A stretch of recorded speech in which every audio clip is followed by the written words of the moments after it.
अगर कोई ट्रेन एक स्टेशन से चलती है तो क्या होता है, उसमें जो इंजन लगा होता है ट्रेन में, इंजन जो लगा होता है ट्रेन में, वो क्या करता है, फोर्स अप्लाई करता है ट्रेन के ऊपर। तो इस वजह से ट्रेन स्पीड अप होती है। तो इसका मतलब एक्सेलरेशन पॉजिटिव हुआ। एक्सेलरेशन, अब मान लो ट्रेन चल रही है, वेलोसिटी उसकी रेट ऑफ चेंज होगी वेलोसिटी तेज़ी से के साथ बढ़ती है ट्रेन।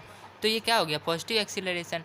लेकिन जब देखो, अगर वही ट्रेन दूसरे स्टेशन पे जब रुकती है तो एकदम से ब्रेक लगाती है एकदम, तो वो क्या हो जाता है, निगेटिव एक्सीलरेशन। क्यों? क्योंकि उसका डायरेक्शन ऑफ वेलोसिटी और डायरेक्शन ऑफ एक्सीलरेशन अपोजिट हो जाता है। देखो, डायरेक्शन ऑफ वेलोसिटी कहाँ है तुम्हारी, डायरेक्शन ऑफ वेलोसिटी यहाँ हो जाती है, और डायरेक्शन ऑफ एक्सीलरेशन जब ट्रेन रुकती है तो कहाँ हो जाती है, इस एरो में हो जाती है डायरेक्शन ऑफ एक्सीलरेशन।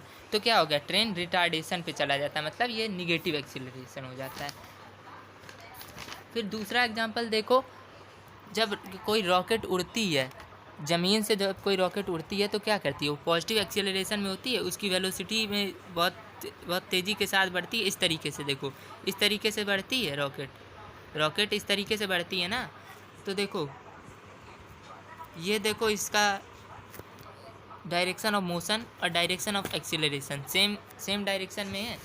तो इससे क्या क्या पता चलता है कि ये पॉजिटिव एक्सीलरेशन कर रही है।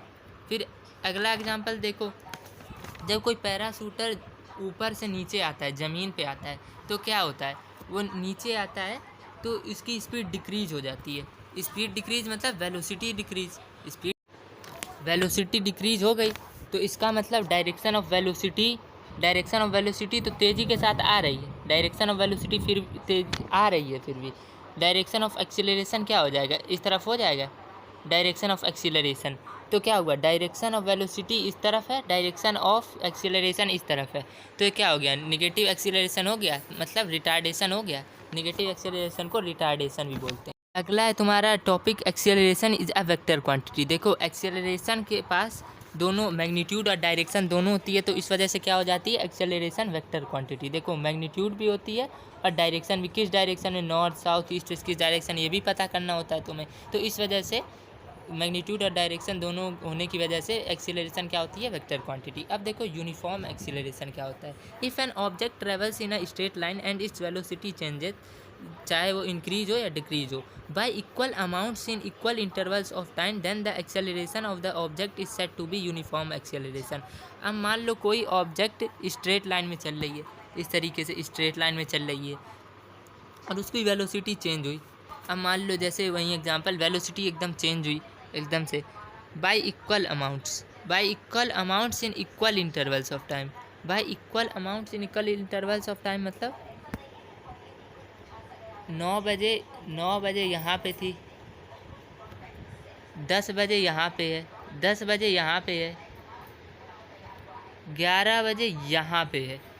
तो देखो, मैंने थोड़ा सा इसको स्ट्रेट लाइन को पूरा तरीके से अगर तुम मेजर करोगे तो सही नहीं होगा, पर इक्वल अमाउंट से होना चाहिए। ये इस तरीके से इक्वल अमाउंट से, जैसा मैंने पहले बनाया था वैसा इसी में, फिर ऐसे इसी में equal amounts equal intervals of, यहाँ 11 AM होना चाहिए।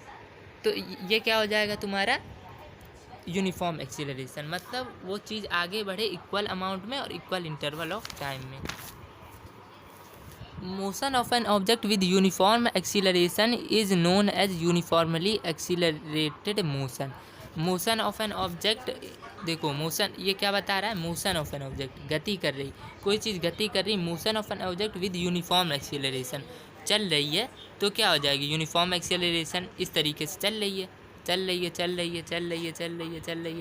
यूनिफॉर्म एक्सीलरेशन के साथ इक्वल अमाउंट। तो इसे क्या कहेंगे हम, यूनिफॉर्मली एक्सीलरेटेड मोशन। देखो, अब कुछ एग्जांपल देखो इसको, यूनिफॉर्मली एक्सेलरेटेड मोशन के, the motion of a stone falling freely from the top of a building और अ क्लिफ। अब कोई तुम पत्थर गिराते हो ऊपर बिल्डिंग से, तो क्या गिरती है, एकदम से नीचे से गिरती है, मोशन करती है यूनिफॉर्म एक्सीलरेशन में। Uniform acceleration equal interval of time में गिरती है, कुछ कुछ करके ऐसे ऐसे ऐसे ऐसे ऐसे ऐसे ऐसे ऐसे करके नीचे आ जाती है। तो ये क्या हो गया, uniform acceleration. The rolling motion of a ball down a smooth inclined plane. अब कोई इंक्लाइंड प्लेन से जब बॉल रोल करते हो, देखो इंक्लाइंड प्लेन इस तरीके से होती है। अब देखो, यहाँ से तुमने कोई बॉल रोल किया, यहाँ आती है, यहाँ आती है, यहाँ आती है, इक्वल अमाउंट में आ रही है और इक्वल इंटरवल्स ऑफ टाइम में आती है। तो इसको क्या कहेंगे हम, uniformly accelerated motion. Ball motion भी कर रही थी और यूनिफॉर्मली एक्सीलरेटेड भी थी। अब देखो अगला है टॉपिक तुम्हारा नॉन यूनिफॉर्म एक्सीलरेशन।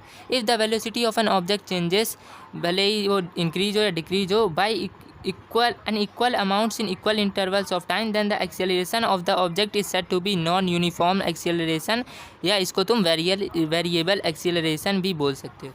अब देखो यूनिफॉर्म में क्या था कि तुम equal amounts of equal intervals of time में एक्सेलरेशन करो rate of change of velocity के साथ, लेकिन यहाँ क्या है, unequal amounts in equal intervals of time. Time equal interval में है लेकिन डिस्टेंस क्या तुम कर रहे हो, अन इक्वल अमाउंट में कर रहे हो। मान लो मैं तुम्हें दिखाता हूँ, यहाँ तुम इतना आगे बढ़े और यहाँ मान लो इतना आगे बढ़ गए। ये है तुम्हारा 9 AM पे यहाँ इतना आगे बढ़े थे, ये तुम्हारा 10 AM हो गया और यहाँ बढ़ पाए 11 AM है। अब देखो टाइम का इंटरवल क्या है, इक्वल है, 9 AM 10 AM 11 AM, 1 आवर का ही गैप है तीनों में। लेकिन यहाँ अनइक्वल अमाउंट ट्रैवल किया तुमने, यहाँ इतना ट्रैवल किया, यहाँ तुमने इतना ज़्यादा ट्रैवल कर लिया, बहुत ज़्यादा, और यहाँ बहुत ही कम ट्रैवल किया तुमने। तो अनइक्वल अमाउंट ट्रैवल किया लेकिन टाइम इक्वल है, इक्वल इंटरवल में है, तो इसे क्या कहेंगे हम, नॉन यूनिफॉर्म एक्सीलरेशन कहेंगे। अब देखो motion of an object with non uniform acceleration is known as motion. अब देखो क्या होगा, नॉन यूनिफॉर्मली एक्सीलरेटेड मोशन, मतलब यूनिफॉर्मली एक्सीलरेटेड मोशन में क्या था कि इस तरीके से चल रहा था, यूनिफॉर्मली एक्सीलरेटेड मोशन कर रहा था, यूनिफॉर्मली चल रहा था। नॉन यूनिफॉर्मली मतलब अनइक्वल अमाउंट ट्रैवल कर रहा है इन इक्वल इंटरवल्स ऑफ टाइम में, तो इसे क्या कहेंगे हम, और मोशन भी कर रहा है तो इसे क्या कहेंगे हम, नॉन यूनिफॉर्मली एक्सीलरेटेड मोशन।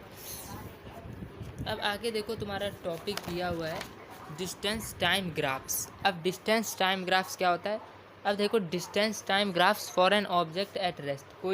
कोई ऑब्जेक्ट रेस्ट में हो तो पोजीशन ऑब्जेक्ट की क्या रहती है, remains fixed and does not change with time. कोई ऑब्जेक्ट मतलब यहाँ पे रेस्ट पे है तो उसकी पोजीशन यहाँ से हो नहीं जाएगी, केवल यहीं रहेगी ना, तो यही चीज़, तो नॉट चेंज विद टाइम और रिमेन्स फिक्स्ड। अब मान लो जैसे टाइम है t is equal to zero, time is equal to zero and object be situated at a distance of 8 metre from a chosen origin. अब 8 मीटर की दूरी पे है फ्रॉम अ चूजन ओरिजन, मतलब क्या बताता है, उद्गम, मतलब जहाँ से वो आया है। अब मान लो इसे ग्राफ से मैं समझाता हूँ, डिस्टेंस टाइम ग्राफ है तो इसे ग्राफ से समझाता हूँ, सही से देखना बच्चों।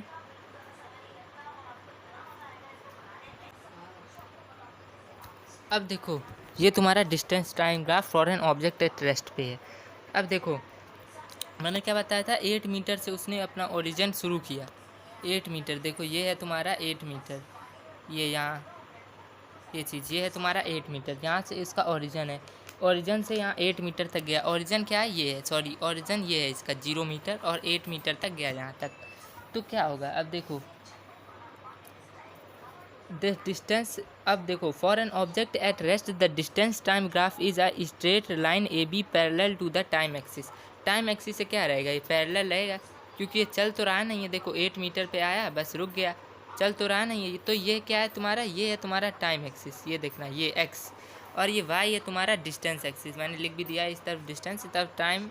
देखो तो टाइम और distance time graph for an object at rest, तो रेस्ट पे है तो क्या होगा, ये देखो ए बी लाइन क्या आई है, ए बी लाइन जहाँ पे 8 मीटर गई है वहाँ पे रेस्ट पे आ गई, तो ए बी लाइन क्या हो जाएगा, टाइम के पैरेलल हो जाएगा क्योंकि वो चली ही नहीं, तो इस वजह से ए बी लाइन पैरेलल हो जाएगी to the time axis X axis से। अब देखो अगला टॉपिक है तुम्हारा distance time graph of an object in uniform motion along a straight line. Uniform motion along a straight line, इसमें कैसे होती है डिस्टेंस टाइम ग्राफ, तो देखो जब यूनिफॉर्म मोशन में कोई ऑब्जेक्ट ट्रैवल करती है तो क्या करती है, स्ट्रेट लाइन पे। यूनिफॉर्म मोशन में क्या होता है, उसकी इक्वल डिस्टेंस कवर करती है इक्वल इंटरवल्स ऑफ टाइम में, मैंने बताया था, और उसकी स्पीड और वेलोसिटी उस समय क्या होती है, यूनिफॉर्म होती है। It means the total distance travelled by the object is directly proportional to the time. तो क्या होता है, टोटल डिस्टेंस जो उसने ट्रैवल किया होता है वो डायरेक्टली प्रोपोर्शनल होता है टाइम के। देखो कैसे होता है, एस इज इक्वल टू, इस तरीके से तुम लिखते हो इसको, directly proportional to time, directly proportional to time होता है। Distance is directly, S distance हुआ, टाइम तुम्हारा टाइम हुआ, ये तुम्हारा टी तुम्हारा टाइम हुआ, और ये प्रोपोर्शनल का साइन, तो डिस्टेंस प्रोपोर्शनल टू टाइम, इस तरीके से। अब देखो आगे क्या है तुम्हारा, आगे आगे लिखा हो तुम्हारा, therefore uniform motion along a straight line the distance time graph is a straight line O A B which is inclined at a constant angle from the time axis. अब देखो जैसा इस फिगर में दिखाया गया है, uniform motion along a straight line the distance time graph is a straight line O A B. अब O A B कहाँ है यहाँ पे, distance time graph O A B कहाँ है, देखो दिखाता हूँ मैं तुमको।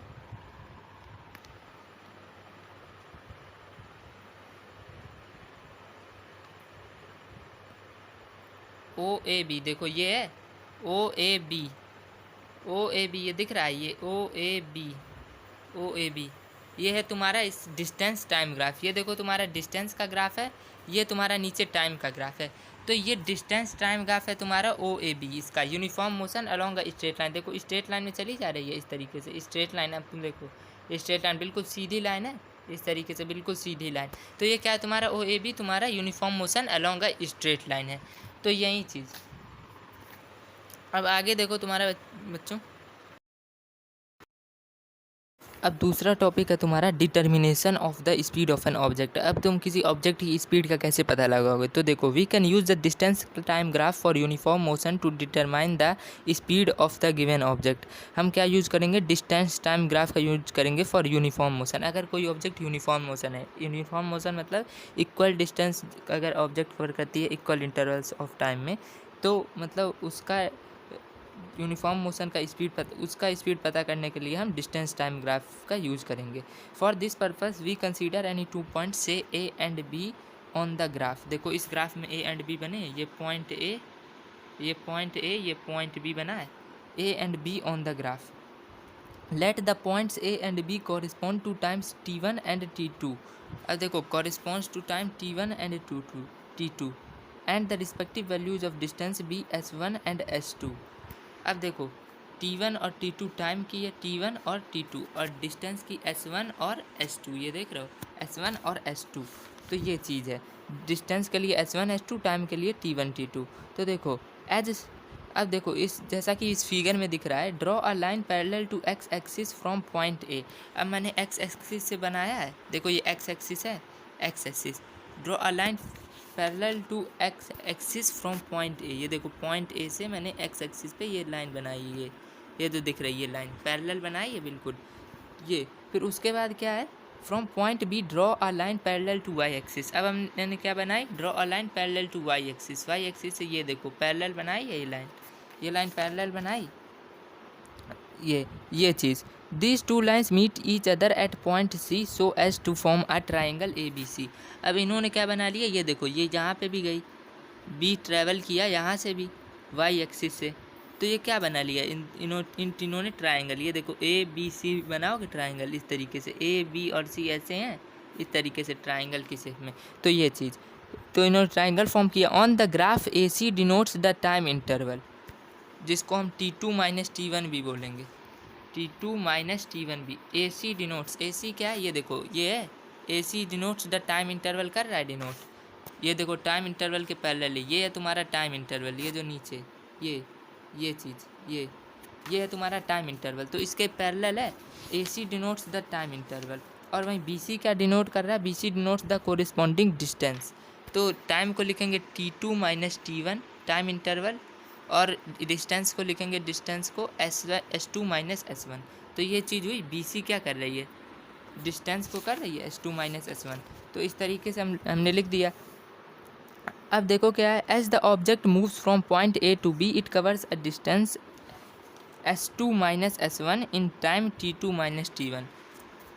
अब देखो S2 minus S1 distance cover किया उसने, जहाँ से चला और कहीं पे रुका होगा, और टाइम क्या था T2 माइनस T1। T1 पहला टाइम जहाँ से उसने शुरू किया S1, और T2 दूसरा टाइम जहाँ पे वो S2 रुका जहाँ पे, तो T2 माइनस T1 और S2 माइनस S1 होगा। Hence the uniform speed V is given as, uniform speed V का फॉर्मूला क्या लिखोगे तुम, V is given as distance travelled, V is equal to distance travel. Speed का formula क्या होता है, distance travelled upon time taken. तो क्या कर दोगे, S2 minus S1 upon distance travel upon time taken, तो T2 minus T1 is equal to BC upon AC होगा, is equal to BC upon AC। देखो BC मैंने बताया था डिस्टेंस इंटरवल के लिए है और AC है तुम्हारा टाइम इंटरवल के लिए। तो ये चीज़ BC और AC हो जाएगा, BC अपॉन AC। तो BC अपॉन AC क्या है, इसका slope of distance time graph और यूनिफॉर्म लीनियर मोशन है। इस ग्राफ का ये स्लोप है। स्लोप मतलब इस ग्राफ को ये डिफाइन कर रहा है, इस ग्राफ को डिफाइन कर रहा है BC अपॉन AC। देखो BC हो गया तुम्हारा डिस्टेंस इंटरवल और AC है तुम्हारा ये टाइम इंटरवल के पैरेलल, और BC देखो ये तुम्हारा इस इंटरवल के पैरेलल है, डिस्टेंस इंटरवल के। और AC क्या है तुम्हारा, AC है तुम्हारा टाइम इंटरवल के लिए, AC था तुम्हारा टाइम इंटरवल के लिए। तो देखो distance travel upon time taken हो गया S2 minus S1 upon T2 minus T1। अब तुम इस ग्राफ में जैसा कि देख रहे हो AC is equal to 40 minus 20 हम करेंगे। देखो AC क्या था तुम्हारा टाइम इंटरवल, और टाइम इंटरवल कहाँ है तुम्हारा, देखो ये है तुम्हारा एक्स एक्सिस, ये टाइम इंटरवल। तो 40 पे है T2, ये देखो 40 पे तुम्हारा T2 है, 20 पे है तुम्हारा T1, ये दिख रहा है 20 पे है तुम्हारा T1 है तुम्हारा ये 20 पे, नीचे देख रहे हो 20 पे। तो क्या लिखोगे तुम 40 माइनस 20, ऊपर लिखोगे डिस्टेंस ट्रेवल्ड, टाइम टेकन का मैंने बता दिया 40 माइनस 20। अब ऊपर लिखोगे BC का, तो क्या है इसका 20 माइनस 10 है, देखो 20 है S2,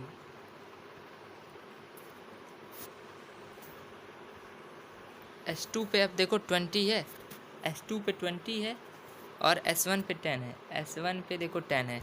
तो 20 माइनस 10, 20 माइनस 10 इसका क्या हो जाएगा, 20 माइनस 10 इज इक्वल टू 10 और 40 minus 20 is equal to 20, 10 upon 20, 10 upon 20 हुआ। अब इसका क्या लिख दोगे, uniform speed V is equal to BC upon AC। BC है तुम्हारा डिस्टेंस का इंटरवल के लिए ग्राफ था और AC था टाइम के लिए, तो distance travel upon time taken होता है, तो BC अपॉन AC करोगे, BC अपॉन AC। BC क्या निकल के आया 10, 20 माइनस 10 देखो डिस्टेंस का S2 माइनस S1 देखो नीचे था, और T2 माइनस T1 AC था जो कि था 40 माइनस 20, तो ये तुम्हारा आ गया था 10 अपॉन 20 निकल के। 10 अपॉन 20 कितना हो जाएगा, 10 upon 20 is equal to 0.5 metre पर सेकेंड, 0.5 मीटर, देखो इस तरीके से तुम लिख सको 0.5 मीटर पर सेकेंड माइनस 1, इस तरीके से लिख दोगे तुम इसको 5 मीटर पर सेकेंड। ओके गाइस, अब आगे बढ़ते हैं। अब देखो अगला टॉपिक है बच्चों तुम्हारा distance time graph for an object in non uniform motion. जब कोई ऑब्जेक्ट नॉन यूनिफॉर्म में हो तो उसका डिस्टेंस ग्राफ कैसे हम करेंगे। तो देखो we know that the motion of an object is said to be non uniform if it covers unequal distances in equal intervals of time. जैसा कि हमें पता है कि अगर कोई ऑब्जेक्ट अनइक्वल डिस्टेंस कवर करती है इक्वल इंटरवल्स ऑफ टाइम में, तो उसे क्या हम कहते हैं, नॉन यूनिफॉर्म, जैसा कि हम लोग ने पढ़ रखा है। अब देखो मैं तुम्हें एक टेबल दिखाता हूँ, उसमें मैं बताता हूँ कि कैसे नॉन यूनिफॉर्म